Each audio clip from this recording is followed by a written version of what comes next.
Hey everyone, Willie Miranda. I'm here with Trish, Cyran, and we are here our next episode of Live with the Leaders. And Trish, excited to have you on board here today and be on this podcast. And wanted to know a little bit more about you and your background and how you got into this great business of real estate. Yeah, I'm so happy to be here, Willie. It's always great to connect with you. I'm proud to be a part of the Miranda Real Estate Group. I found real estate a couple years ago with a previous employer, and I kind of just fell in love with it. The helping people find their dream homes or just in a change of life.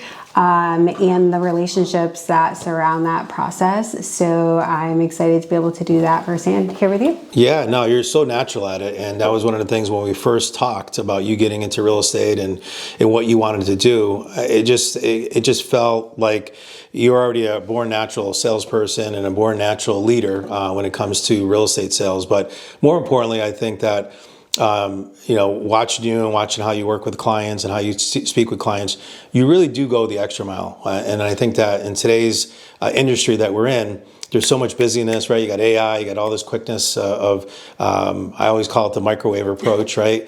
But you really do a great job on working with your clients. But getting into real estate, I think, is working with people and making sure that they're comfortable. And everyone is different as to what they're looking for when it comes to buying a home. But I thought today, we would just talk about maybe your process and what you love about the job most, and what your process is when you do work with a buyer. Yeah, thank you. That means a lot because at the heart of my business really is my client.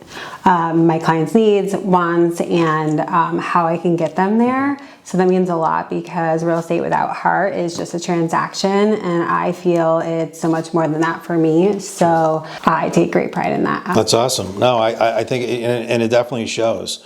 What would you say motivates you, in your career, right? Like to get into this business and now that you're in real estate, because let's face it, real estate is not an easy business, right? There's a lot of agents out there that get into this business and the failure rate is pretty high.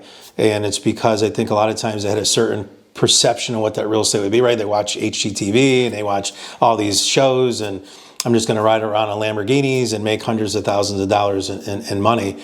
But what is the part that you really truly love about the career of real estate that got you into this business? A lot of it is self-growth, as well as helping my clients achieve their goals, right. While I achieve my own goals. Because it's waking up, it's doing those small little extra things for my clients and for myself to grow my business. And they go hand in hand. Again, it ties back to relationship building. I already have a client that is now a longtime friend, and it's small moments like that, like taking the kids to the park after the transaction is done. It continues way beyond the closing table for me. Yeah, that's great because we do talk about that, and that's one of the things that I do see a lot with you is that you're more of a relationship type of an agent versus a transactional agent, right? And those are the two types of agents that are out there. And a transaction agent just goes from one deal to the next, and then they kind of forget about that transaction or forget about that relationship after the deal is done. Where for a lot of these people, that's really where your relationship starts, right? At the closing table. Yeah, definitely. And I always have my client's best interests at heart from start to finish. And I think that just makes our relationships grow when we work together. So that's awesome. So we're in a different market right now, right? We're into a heavy sellers market here in the Capital District, and I know there's a lot of agents out there too that are kind of passively just waiting for the MLS to produce these new listings for their buyers. And I know that you work a lot with buyers. What are you finding out there when it comes to multiple offers, and what are you doing to find other properties for your buyers? Yeah, it's definitely a frustrating market for some, especially buyers right now who are losing out on offers. There are options we can do when we create those offers. I talk to my clients about what that looks like. And often you can still lose a lot of offers with that. So there are other things we can do. We can look off market. And that's where I can reach out and look at all these different options. And there are a lot of different options. They do take a lot of time to find the appropriate ones. Right. I'm willing to do that for my clients because I want to make sure their needs are met and we can find their dream home that meets everything that they require. Yeah, that's so proactive too, because it is very frustrating for buyers when they're sitting there and they're losing out home after home after home, where a lot of them I seen just said, forget it, I'm not going to move, and I'm just going to stay where I'm at. But the fact that you actually dig deeper, find off-market properties, go above and beyond, is something that's truly, I would say, very different than what the normal agent does. So that's great that you do that. As far as real estate in general, right? As far as the real estate market right now, I know that the inventory is pretty tight right now. But let's talk about financing, because I think that's been something that we've seen a lot, where because the prices of homes have gone up so much, some buyers now, even with the interest rates going up a little bit, haven't been able to qualify, right, for that. But a lot of them haven't done that step first. So maybe you could talk about that when you're consulting with a buyer. I know that that's part of your process. How do you work with a buyer in initial stages when it comes to financing? So when I meet a buyer, we sit down and have a one-on-one kind of like this, and we talk about what the process looks like. Like you said, financing is a part of that process. And often they aren't already pre-approved and need a little guidance on where to start with that. I do work with some local partners on that, and I try to send them that direction so that they can get an idea of their finances and what they're working with. Because when you look at a home, you have to consider taxes and other factors as well, not just as the overall cost, and to be competitive in this market. Often, sometimes they aren't ready to buy when we start that process. But there are definitely options with those lenders to help get them to that space in 30, 90 days, whatever it may be for them. And that also guides them towards that step so they don't get frustrated. Right. Because that's another spot where many buyers can get frustrated, is in the pre-approval and funds stage. So it's definitely important to educate and start that early on. Yeah, that's a great point. And I know you work with some really great partners too, that pretty much once that pre-approval is done, it's pretty much guaranteed, right? And there's very, very small chance that it's going to fall through, because they have a lot of experience as well. Where a lot of times when you call these 800 numbers and these different companies that are out there, not going to name names, but they know who they are. You're talking to someone in a different state who doesn't even have a license, or just order taking, and they're not really getting the information they need. And those are the things that fall apart. So that can be very frustrating to a buyer as well. There's been a lot of, because it's been so competitive out there, there's been a lot of buyers that have been waiving inspections, right? And not doing inspections. And what are your thoughts on that? And what do you usually advise your buyers on that? I think a home inspection is incredibly important. I do not recommend to any of my buyers that they waive inspection.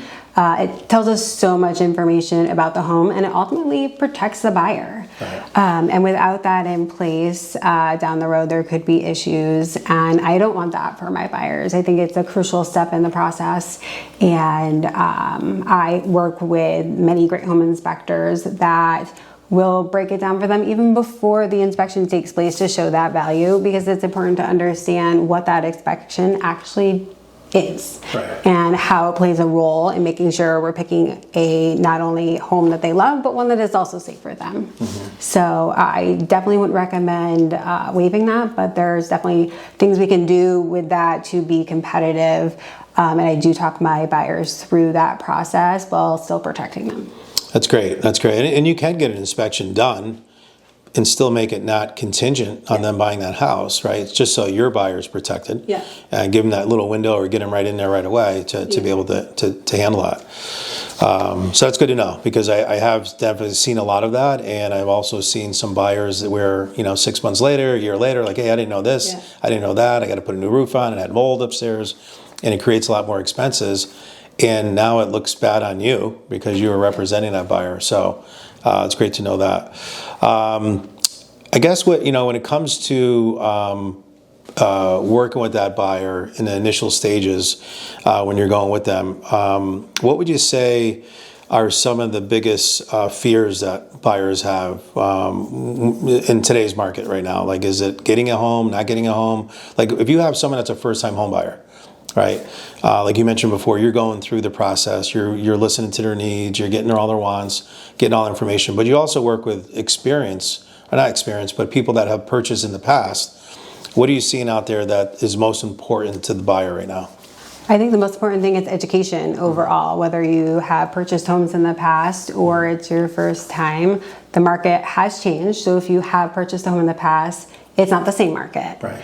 And people worry about finding a home because limited availability, as we know, current market, as well as price. Price is huge right now. That kind of ties in with the current market status.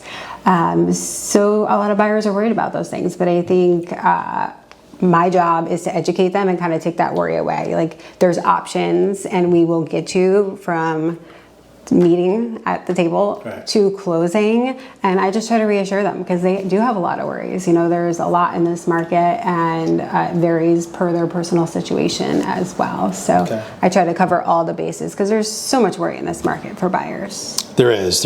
And there's a whole buyer checklist that I know that you use, that you walk through. I think there was like 17 different bullet points that were on there that walked them from that initial meeting to getting pre-approved, to writing a contract, to home inspections, right? Making sure that everything is done. So buying a home is not just an event that you show up to and just buy, right? It's a process. Is there anything else in that process that you think that a lot of buyers should know that maybe they don't know until they're in it, as far as that goes? Yeah, I think, like you said, a lot of them think it's just you put an offer, it gets accepted, and we go to closing. You know, there's an appraisal that still has to be done, often in cases, and then also meeting of the minds, you know, the attorneys and the other parties. And it's a process, and you have to make sure everything is in place and get you there. But definitely just take it slow, keep an outline, work with an agent that gives you that guide, you know, to check it off together. That's going to follow, like, hey, we didn't hit this checkpoint on the list yet, but here I can help guide you there. This is an important step. Let's not forget it. Yeah, no, that's great. Well, that's awesome. Well, I know you do a great job with your buyers, and it's, you know, it should be a privilege for any buyer to work with you because you do such a great job, and there's so many agents out there they can pick from, but you know, you do go the extra mile. If there was a buyer that was looking for maybe a different direction, they wanted to work with you, what's the best way for them to reach you? I think the best way is to give me a call. I try to get back to people that reach out pretty quickly via call or text. So that is the best way, or my email, so I can make sure that information is linked and available. Okay, and what's your phone number? Yep, it is 518-878-5122. Okay, and we'll leave that and we'll put the email also in the bottom of the screen here, if there's any buyers out there. All right, so any last minute tips for any buyers that are out there? Anything that we might have forgot that you might want to add to it? Yeah, you know, I take pride in what I do, and I'm happy to be part with Miranda Real Estate and working with you and Brian, because when you work with an agent at Miranda, you're working with a whole team. So I take pride in not only offering real estate with heart, is what I call it, but also a whole team with heart. So I'm grateful to have you guys as partners, and when you pick me as an agent to represent you, you're represented by a whole team that cares. That's awesome. Thank you very much. So if you're looking to buy a home, give Trish a call today. Thank you.